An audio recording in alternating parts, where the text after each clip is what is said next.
هاي، ازيكم يا جماعه؟ عاملين ايه؟ بطلنا النهارده هو دالتون ترامبو الكاتب الامريكي اللامع. امال مين روبرت ريتش ده؟ هنوصل. احنا ورانا ايه؟ دالتون ترامبو ورفاقه قدموا اعظم خدمه ممكن يقدمها الواحد لمجتمعه، وفي نفس الوقت اكبر جريمه يرتكبها بحق نفسه، الا وهي خالف الجماعة، مش عكس الأغلبية. وما عملش ده بأي شكل احتجاجي أو إن هو اختار التحدي ده، لا، هو رفض إنه يخالف ضميره. ترامبو كان كاتب ناجح ومشهور، والدنيا فاتحاله دراعاتها لحد بعد الحرب العالمية التانية. كلنا عارفين إن الحرب الباردة قامت ما بين أمريكا والاتحاد السوفيتي، وبقى في بانيك في امريكا من فكره الشيوعيه، وان في امريكان عملاء لروسيا وبينشروا الشيوعيه من تحت لتحت. فبدات موجه شنيعه من التخوين اللا ارادي قادها السيناتور جوزيف ماك ارثر، وعليه اي واحد ممكن يتشك فيه ان هو خاين لاتفه الاسباب او من غير سبب خالص. ولو اتشك فيك بقى بقيت عرضه للعنف والاعتداءات من الناس، وتتحول لمنبوذ، والاسوأ ان يتقطع عيشك. وبقت في لجنه في الكونجرس شغلتها ان هي تحقق مع المشتبه فيهم، وحس ان الفنانين والمفكرين بيأثروا في الرأي العام فاتوجب معاهم زيادة، ووصلت الحكاية ان هم حققوا مع ديزني بتاع الكرتون. كل ده حصل في بلد ديمقراطي وفي مؤسسات، بس المصيبة ان هلع الناس من الخيانة كان هو الوقود لده كله. فكل ده حصل بمباركة وتأييد وتهييج الرأي العام. المهم كل واحد يحققوا معاه ينفي والله انا مش شيوعي، يصدقوه ما يصدقوهوش هو ورزقه بقى، بس في الغالب بتعدي. لحد ما جه الدور على ترامبو و9 فنانين تانيين، وكلهم ناجحين ومشاهير ومرشحين للاوسكار، يعني لديهم الكثير ليخسروه، وكانوا يقدروا بمنتهى السهوله انهم ياخدوهم على قد عقلهم وخلاص، بس هم قرروا انهم لازم يقفوا للعبث ده. فلما اتسالوا اجابوا ان احنا ولا هنأكد ولا هننفي، لان مجرد الاجابه معناها ان انتوا من حقكم تسالوا، وده مش حقيقي. حضرتك عندك دليل ان انا بنتهك القانون قدمه للمحكمه، غير كده انت بتعمل كده باي حق؟ انتوا كده بتنتهكوا دوله القانون وبتدوسوا على الدستور. وبما ان الناس دي كانت بتتلكك اساسا من غير حاجه، فالموقف ده اتدفع ثمنه غالي جدا. وبتعبير ترامبو تبتدي تستعد بقى ان انت تتحول لنوبادي، لنكره. اتسجن ترامبو وكم واحد تاني بتهمه احتقار الكونجرس، رغم ان مفيش اي قانون بيقول كده. الاخطر ان كل الاستوديوهات حطته هو وزمايله في البلاك ليست ومنعوا الشغل معاهم. فبقى الحل الوحيد قصاد الراجل علشان يعيش ان هو يشتغل باسماء مستعاره او ينشر شغله باسماء كتاب اخرين، باختصار اسمه انمحى من الوجود. اللي كانوا بيشغلوه اما بدافع التعاطف، صعبان علينا ومش عارفين نساعده الا بكده، او بدافع الاستغلال اننا في الظروف دي هنشغله برخص التراب. اصعب حاجه في الدنيا انك تحس انك بتتعاقب على حاجه صح عملتها، والراجل قعد سنين في بيته بيتفرج على الناس وهي بتشتغل ومبسوطه وحالها ماشي، وهو عايش منبوذ مقطر عليه في الرزق، منتظر لحظه رد اعتبار ما بتجيش، لمجرد ان هو ما قدرش يمشي حاله. جت اللحظه الدراميه الاولى سنه 53 لما كتب فيلم ذا رومان هوليداي، واللي مش بس كسر الدنيا، لا ده حصل على جايزة أوسكار أحسن قصة. يعني الراجل اتفرج على الأوسكار بتاعه وهو بيروح لمؤلف تاني، فتحولت الفرحة لقهر. بعدها ب3 سنين كتب فيلم للمفارقة اسمه ذا بريف وان، الرجل الشجاع، وتاني حصل على أوسكار أحسن قصة. كاتب يفوز ب2 أوسكار في 3 سنين، وفي الظروف النفسية الرهيبة دي، لا وكمان كان بيضطر ان هو يضاعف شغله، لان هو كان بيقبض قليل زي ما قلنا، فكان بيضطر ان هو يكتب روايات كتير وكتب خفيفة علشان يعرف يعيش.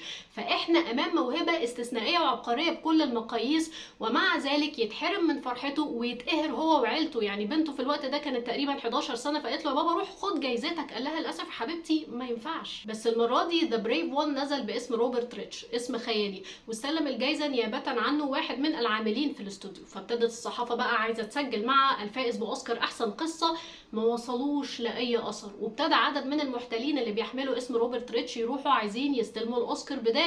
فابتدت الحكايه تتحول للغز، الله مين يا جماعه الف الفيلم ده، لحد ما قدرت الصحافه انها تعرف بمصادرها ان دالتون ترامبو هو الفائز الحقيقي باوسكار احسن قصه. وقعت الاوسكار دي كانت صفعه كبيره ساهمت في انهاء المهزله دي، بس مش لوحدها. نفس الفتره الزمنيه دي كانت بدايه انحسار موجه الجنان دي، لان في حالات الرده الحضاريه اللي بالشكل ده لازم بيجي على الناس وقت ويراجعوا نفسهم ويفوقوا. ايه اللي احنا كنا بنعمله ده؟ ايه الجنان ده؟ احنا ازاي عملنا في بعض كده؟ وابتدت اخيرا تصدر احكام قضائيه لصالح الناس اللي اضطهدوا او اتطردوا من وظائفهم بسبب الحاجات دي. بعدها ب2 كاملين اتكرموا وعملوا مع دالتون ترامبو انترفيو، واعلن فيه بالصريح ان انا روبرت ريتش، انا حسن الهلالي، انا الفائز الحقيقي الحقيقي بالاوسكار، بس مش هطالب بالجائزه لان الاوسكار يمنح ولا يطلب. فدي مشكلتكم انتوا، لان هم اللي كانوا في حرج فعلا. واهدى الجائزه لبنته اللي ما كانتش تقدر تقول زيها زي اي طفله باباها بيشتغل ايه، واللي على حد تعبيره حملت اسرار شغله واسماء افلامه زيها زي اي جندي شجاع، وبشرها باننا اخيرا استردينا اسمائنا. واعلن ان من هنا ورايح افلامي هتنزل باسمي وجنبها اسم روبرت ريتش، اللي لازم يفضل عايش علشان يبقى شاهد على العار اللي حصل في البلد دي،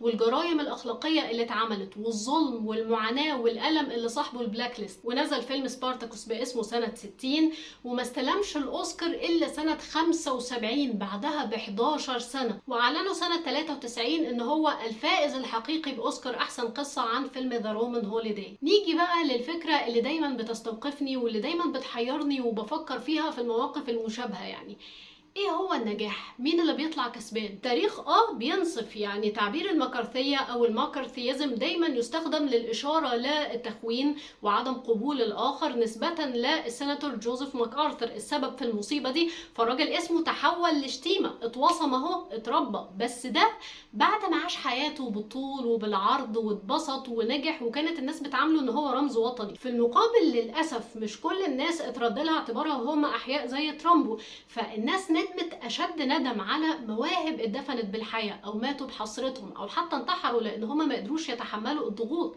فكره ان كل الناس بتعاملك ان انت خاين ومش عايزه تشتغل معاك دي حاجه صعبه جدا، وحاولوا ان هم يردوا لهم اعتبارهم ويكرموهم بكل الطرق، بس بعد ايه؟ ففي الاوقات البائسه اللي زي دي المعايير بتتضرب وبتختل. يعني مين اللي كسب؟ اللي مشي عدل وترد له حقه بعد حين، ولا اللي اكل عيش وقتي واتبسط؟ يعني فطبعا واحنا من بره الاجابه واضحه وصريحه، والمبادئ والاخلاق ومش عارف ايه، بس هو حقيقي امتحان صعب جدا. بس الاكيد ان المراجعه التاريخيه ضروره، مش علشان الاشخاص ولكن علشان المجتمع نفسه، علشان ما يعيدش نفس الاخطاء تاني. فلازم الناس تعترف مهما كان الاعتراف ده مؤلم اننا في مرحله معينه كنا سفله وهمج وظلمنا ناس واتهمناهم بدون وجه حق وسلمنا ودنا لناس ما تسواش حاجه خالص.